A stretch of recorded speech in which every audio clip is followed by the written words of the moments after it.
Hey guys, welcome back to The Language of Love. This is episode 7.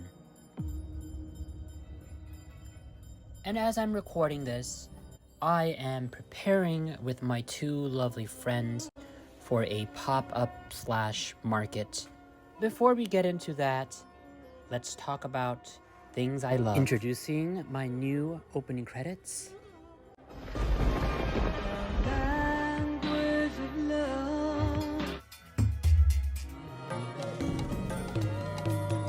Things I love and I am grateful for is to actively promote my creative business and art. Speaking of creative business, I cannot wait to participate in this Mystic Vintage Collective with my two best friends who are strong entrepreneurs, women, leaders, sisters in their own rights. Eclectic Wolf Fashion and Tag Yourself In, we will be collaborating forces. But before we talk about that, let's talk about the new moon bath rituals. I love submerging myself in bath salts, bath bubbles, and natural skincare to evoke protection. You guys have 7 full days to come and check out the pop-up. There's no excuse. There's my own brand. I'll be featuring lots of new vintage 1970s through 1990s or Y2K, winter wear, fall wear, but also please come and support my two best friends. One of them is an incense queen, a spiritual queen. She does her magic with her incense holders, and so much more. Then you have my other friend who is the master of size inclusive ranges in vintage. And guys, not only am I selling there, the three of us are actually hosting and planning and directing, leading the entire market between November 14th through November 20th at 10 Porter Avenue in Brooklyn. Please come and check us out. All right, guys, story time. There are several reasons why you should be coming to this market, other than the fact that it's the three of us. But reason 1, not only does vintage sometimes cost less, especially if you're shopping with Vintage Vorishan and Eclectic Wolf Fashion and other great vintage brands, but it encourages creativity. Vintage clothing often equals better quality, such as this lovely, authentic, oversized, hooded 1990s suede and leather coat that will be at the pop-up. Vintage can reduce textile waste.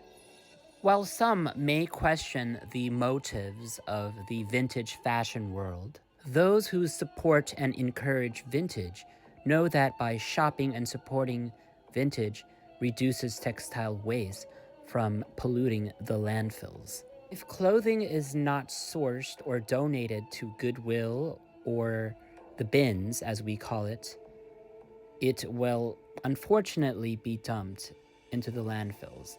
And when certain materials are dumped in the landfills, some of these textile fibers do not disintegrate. Therefore, it is smarter to shop vintage in comparison to fast fashion, or to just let these textiles rot. Quick commercial break. Things I love. Candle magic. All right, let's return to reason number 3, the POC revolution. By supporting your BIPOC community, especially in vintage and artisan realms, you're uplifting often marginalized communities, but also encouraging the communities to succeed. At the Mystic Vintage Collective, you will be seeing Eclectic Wolf Fashion, which is owned by a proud feminist Latinx woman whose focus is sustainability and size inclusivity. They offer a uniquely curated collection of gender-neutral vintage clothing and accessories at accessible prices, ranging from the 1950s to the Y2K era. Please come and check her out. Next up, we have Tag Yourself In. As an herbalist, Tag understands the value of using natural herbs. So when creating products, everything is made with natural ingredients. Personal disclaimer time. With love, while at Vintage Vorishan, we appreciate our white, Caucasian, and Anglo allies. This thread is not meant for you to promote yourself, play savior, or implement direct involvement. Instead, what you can do is share our entire thread, silently contribute, accept our revolution, and have mindful conversations amongst your white peers while acknowledging your systemic business privileges, woman or man, etc. That encourages POC-owned vintage brands, artists, streamers, content creators, healers, mystics, etc., even if you are white-owned vintage curators, designers, or artists. This has been a commercial interruption. Thank you. Things I love. Playing The Sims 4. What many may not know about me is I actually love playing The Sims 4 with all the new features and mods and packs. I am a Sims 4 geek. And that's all for episode 7. Stay tuned for the next episode.